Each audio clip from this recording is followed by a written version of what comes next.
Emiten retail PT Matahari Department Store Tbk atau LPFF berkomitmen membagikan dividen tunai sebesar 564 miliar rupiah meski mencatatkan penurunan laba sepanjang tahun 2025.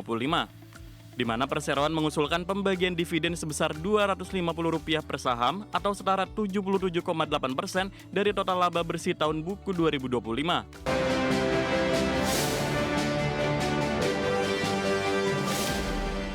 Kembali bersama kami pemirsa, emiten retail PT Matahari Department Store Tbk atau LPPF berkomitmen membagikan dividen tunai sebesar 564 miliar rupiah meski mencatatkan penurunan laba sepanjang tahun 2025. Langkah ini diambil di tengah tantangan lesunya daya beli masyarakat serta tekanan dari produk impor ilegal yang membebani kinerja penjualan perusahaan. Emiten retail PT Matahari Department Store Tbk atau LPFF berkomitmen membagikan dividen tunai sebesar Rp564 miliar meski mencatatkan penurunan laba sepanjang tahun 2025. Di mana perseroan mengusulkan pembagian dividen sebesar Rp250 per saham atau setara 77,8% dari total laba bersih tahun buku 2025. Meski nominal ini turun 17% dibandingkan tahun lalu, nilai tersebut tergolong jumbo dengan imbal hasil atau dividend yield mencapai 13%. Komitmen ini tetap dijalankan manajemen walaupun perusahaan membukukan penurunan laba bersih sebesar 12,4% menjadi Rp725 miliar akibat pelemahan permintaan konsumen di seluruh wilayah operasional. Sepanjang tahun 2025, Matahari mencatatkan penjualan sebesar Rp11,1 triliun atau terkoreksi 10,2% secara tahunan. Penurunan ini dipicu oleh kondisi pasar tenaga kerja yang tertekan serta maraknya impor ilegal produk tekstil yang terus menggerus pangsa pasar domestik. Guna menjaga efisiensi, perseroan telah menutup 7 gerai berkinerja rendah, namun tetap agresif membuka gerai baru untuk merek eksklusif seperti Suko dan Zest guna menarik segmen pelanggan baru. Menghadapi tahun 2026, Matahari telah menyiapkan strategi penguatan stok senilai Rp1 triliun demi menyambut momentum Ramadan dan Lebaran. Selain ekspansi gerai fisik, perusahaan juga fokus memperkuat kanal digital melalui integrasi pemasaran offline dan online yang lebih solid. Dengan posisi keuangan tanpa utang berbunga serta fasilitas pinjaman yang masih tersedia, manajemen optimis inisiatif strategis ini mampu mendorong pertumbuhan kinerja yang lebih kompetitif di masa depan. Berbagai sumber, IDX Channel. Pemirsa, emiten desain interior dan furniture PT Harta Jaya Karya Tbk atau Meja berencana membagikan saham bonus dengan rasio 10:8. Aksi koperasi ini bertujuan untuk memperkuat struktur permodalan sekaligus meningkatkan likuiditas perdagangan saham perseroan di bursa.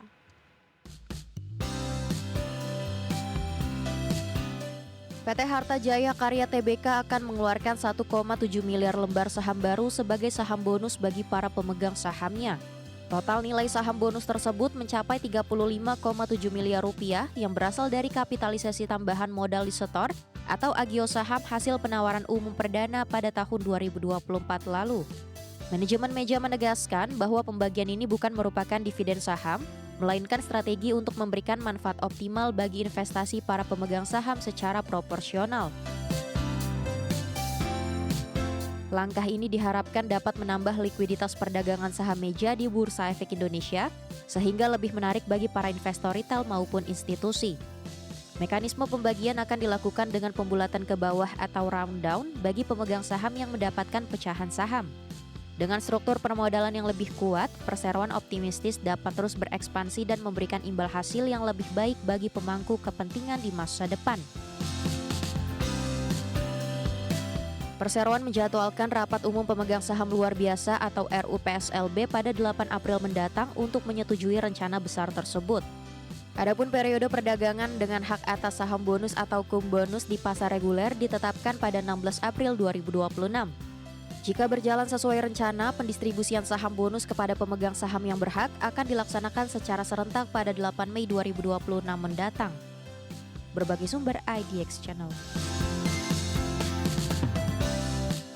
Kita ke informasi pertama pemirsa, pemerintah terus mengawasi dampak eskalasi perang di Timur Tengah, khusus potensi gangguan di Selat Hormuz yang menjadi jalur distribusi energi dunia.